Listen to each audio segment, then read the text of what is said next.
vous souhaiter la bienvenue dans ce parti. C'est un parti qui se bat pour la Guinée et l'ensemble du Guinée. Un parti qui se bat pour faire de ce pays un pays, une Guinée qui est prospère, derrière le mais soyez convaincus que le prochain président de la Guinée, ce sera lui. Je voulais terminer, parce qu'il est très heureux, pour vous parler des inquiétudes.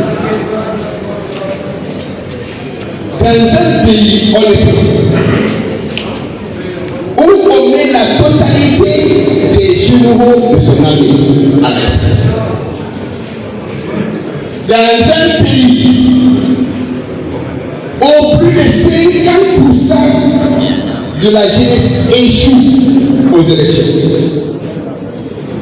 Dans un pays où 18 000 enseignants contractuels sont en grève pour non-paiement des salaires.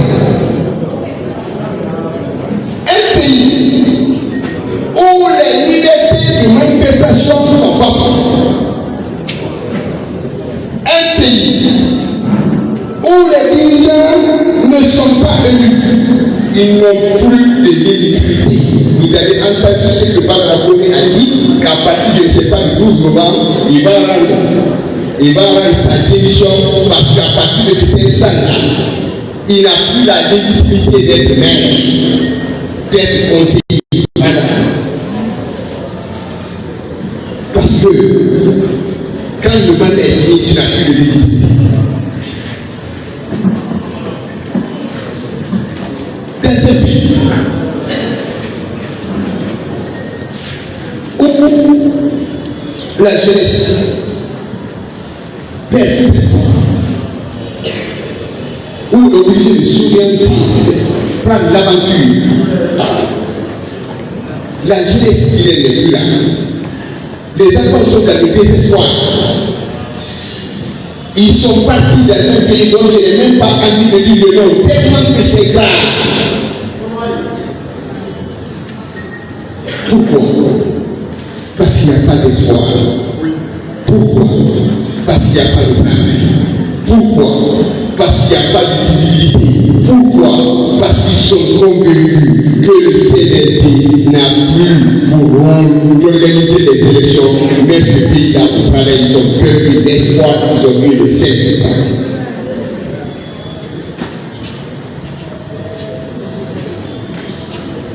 Dans un pays où la lutte est absente par manque de constitution, on a dissous la constitution jusqu'aujourd'hui. C'est la charte, mais il n'y a pas de constitution. Absolument libre. Dans un pays où il devait avoir un parlement élu, c'est le CNT qui joue le rôle du Parlement. Un ministre de la République à Bruxelles a évoqué la situation de l'eau. Des lignes, il a parlé de la bauxite. Le ministre se pose la question: où va l'argent? C'est pas moi, c'est pas Kalimono, c'est le ministre de la République de Guinée qui dit que devant nous tous, on voit des trains qui transportent nos minerais. Et il se pose la question: dans quelle poche l'argent va se retrouver? Ministre de la République. Quand dans un pays, le procureur de la République est le procureur, c'était l'avocat.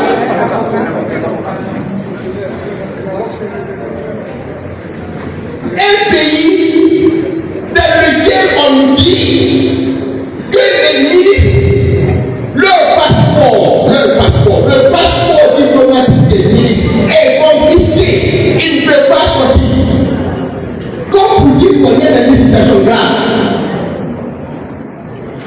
Parce qu'honnêtement, Le Premier ministre peut appeler les ministres pour les dire déposer vos passeports.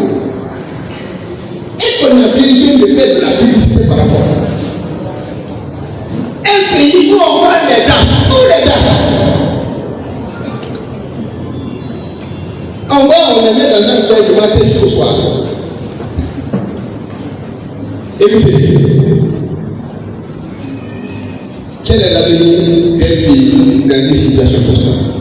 Moi je dirais, l'avenir est sombre, complètement sombre. Et c'est pour toutes ces raisons que nous avons choisi de nous battre pour mettre à la tête de ce pays un homme qui a de l'expérience, qui a la compétence, qui a des relations, qui va donner du travail au chef, qui va donner du travail au part. Les richesses de la Guinée vont être reparties équitablement entre tous les Guinéens. Ce pays va être un pays de justice, où on ne va pas aller se jeter sur quelqu'un qui voyage à l'aéroport et ne sait même pas pour lui retirer son passeport. Ça va être un pays où il y aura la justice pour l'ensemble des Guinéens. Ceux qui comprennent un peu peur, un pays, ça vaut. Un pays, n'aimons pas dire victime. Un pays, elle nous fait qu'elle fait de un pays, elle nous sait qu'elle fait c'est moi. Et ce tour, c'est le président sénégalais. Et je crois fermement, je crois comme je crois en Dieu, que le prochain président de la Guinée s'appellera Sénégalais. Et ce pays ne connaîtra pas tout ce que je viens de citer. C'est avec une Guinée pour l'ensemble. J'ai pris le plus puissant, Dieu, d'aider le colonel à respecter ses engagements du 7 septembre pour qu'il rentre dans l'histoire par la. J'ai pris le tout puissant que le colonel se rende compte que sa mission première, c'est d'organiser des élections de parti et que ce n'est pas la fondation. Tous ceux qui disent ça sont en train de me tromper. Parce que demain, après-demain, il va être content. Ce que je ne comprends pas, c'est que les événements du 28 septembre sont publics. On doit pouvoir tirer des leçons de ça. On avait dit la même chose au colonel, au capitaine Moussa, qui était un homme que je connais, qui n'avait pas de problème que battre une mouche. Mais quand on l'a pris en charge, on l'a modulé, on a mis colonel et capitaine Moussa dans une erreur. Je souhaite que le colonel ne tombe pas dans le même piège avec ceux qui sont capables de créer mouvement à l'histoire ici et qui sont en train de créer le mouvement. Soit la pétition de la la l'édition de la bonne de créer ça maintenant, la pétition de la mouvement aussi créé. Voilà.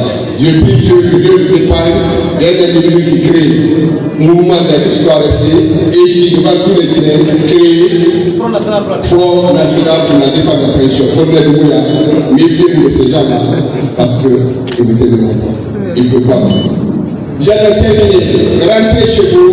Le samedi prochain, il n'y a pas d'âge. Et le 11, ce sera l'âge de la section montagne.